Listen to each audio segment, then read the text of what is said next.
वो पाकिस्तानी कॉमेडियन का डायलॉग है ना, वक्त बदल गया, हालात बदल गए, जज्बात बदल गए। कुछ ऐसा ही हाल एसआरएच का हो गया है।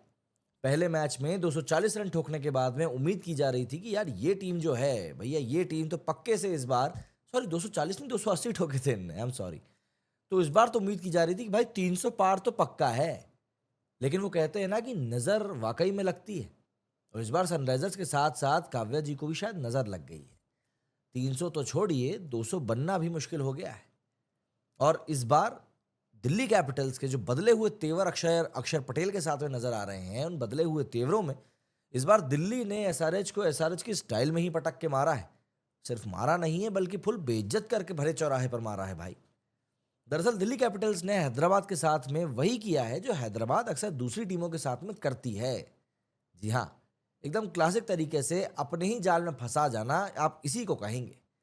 और एसआरएच को इस बार जो फेंटा पड़ा है उसको देखकर वाकई में ये लग रहा है कि यार दिल्ली इस बार अलग ही कलर में दिखाई दे रही है। एक्चुअली दिल्ली वालों ने यहाँ पर झंडा गाड़कर, मतलब हैदराबाद के किले में झंडा गाड़कर ये साफ कर दिया है कि भाई भले ही किला तेरा होगा पर जीत तो हमारी होगी।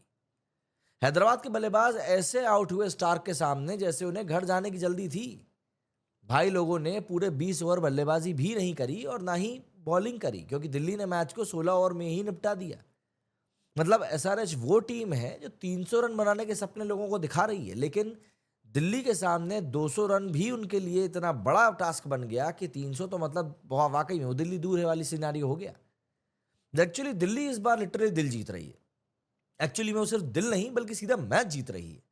और उन्होंने जो ये मैच सनराइजर्स हैदराबाद के खिलाफ जीता है, उस मैच का जो असली हीरो था वो निकल कर आया मिचेल स्टार्क। वो स्टार्क जिसको कई लोग राइट ऑफ कर दे रहे थे ना कि यार ये क्या खेल पाएगा, ये अब पुरानी मछली हो चुका है, अब ये उतना नहीं चल पाएगा। लेकिन स्टार्क ने भाई साहब जो बॉलिंग करी है, मतलब उस बंदे की बॉल को देख कर लग रहा था कि बल्लेबाज जो है ना चाह नहीं रहे इसके सामने खड़े होना। और इसीलिए 5 बल्लेबाजों ने तो स्टार्क के सामने हथियार डाल दिए कि भैया हम चलते हैं। पिछली बार केकेआर के साथ खेलते हुए पूरे सीजन ये बंदा मतलब परफॉर्मेंस के लेवल पर गायब था, लेकिन एसआरएच के दिखते ही इसकी बैटरी चार्ज हो जाती थी, शायद पैट कमिंस के कारण। स्टार्क ने अकेले ही एसआरएच को ऐसे लपेटा जैसे घर की रजाई को ठंड में लपेटा जाता है। 5 विकेट चटकाए और ये इतिहास बन गया, क्योंकि 17 साल बाद दिल्ली के किसी बॉलर ने 5 विकेट लिए हैं। मुरली कार्तिक से पूछा कि भैया स्टार्क भाई, ट्रेविस हेड को क्या एलर्जी है आपसे? तो स्टार्क ने ही मुस्कुराते हुए जवाब दिया कि शायद डरता है बेचारा, इसलिए स्ट्राइक पर नहीं आता। सही बात है। स्टार्क के सामने एसआरएच के बैट्समैन ऐसे दिखते हैं जैसे स्कूल के बच्चे एग्जाम हॉल में सवाल देखकर घबराते हैं। आईपीएल में स्टार्क ने एसआरएच के खिलाफ 3 बड़े मैच खेले, तीनों बार वो प्लेयर ऑफ द मैच रहे। अब इसे ही तो हम कहेंगे ना कि एसआरएच का स्पेशलिस्ट। ट्रेविस हेड तो इनके सामने मतलब सर झुकाए हुए ही नजर आता है एकदम। सर वो थोड़ा सा माफ कर दीजिए, आप सीरियस मत होइएगा, वही वाला एक्सप्लेनेशन हर बार दिखाई देता है। वैसे एसआरएच के लिए भी कुछ अच्छा हुआ है, और वो था सिर्फ और सिर्फ अनिकेत वर्मा की परफॉर्मेंस।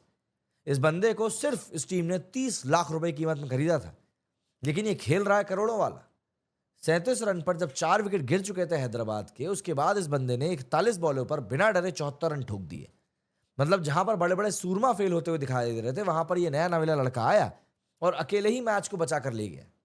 अनिकेत भाई, लिटरली मैं बोल रहा हूं कि मैं नहीं, भारत के कई सारे लोग आज तुम्हारे फैन बन चुके हैं। लेकिन एसआरएच के बाकी बल्लेबाज का क्या? ट्रेविस हेड, ईशान किशन, नीतीश रेड्डी तो मतलब जबरदस्ती का आउट हुआ यार। वो बंदा तो खेल सकता था, लेकिन पता नहीं क्या दिमाग में भरा हुआ था। और इतना तगड़ा बैटिंग लाइनअप होने के बावजूद भी ऐसा लगता है कि ये लिटरली सिर्फ फैंटेसी वाले जो खिलाड़ी होते हैं ना, ये सिर्फ वही होते हैं। और इन लोगों ने तो फैंटेसी में भी ऐसा लगता है कि पैसा डुबोने की कसम खाई हुई है। दिल्ली में स्टार्क के अलावा भी और खिलाड़ी ऐसे हैं जो चमके हैं। मतलब कुलदीप यादव ने एसआरएच की बैटिंग लाइनअप के परखच्चे उड़ा दिए। फ्रेजर मैकग्रग हो गया, केएल राहुल, लेकिन ठीक है छक्के मारे उसने, लेकिन आउट बहुत गंदा हुआ भाई। मतलब ऐसी बॉल पिछवाड़े से घुसी, मतलब गली मोहल्ले में भी लड़के ऐसे आउट नहीं होते। इसके अलावा फाफ डू प्लेसिस, इन तीनों का एक तरीके से दिल्ली के लिए जो डेब्यू रहा है वो यादगार रहा है।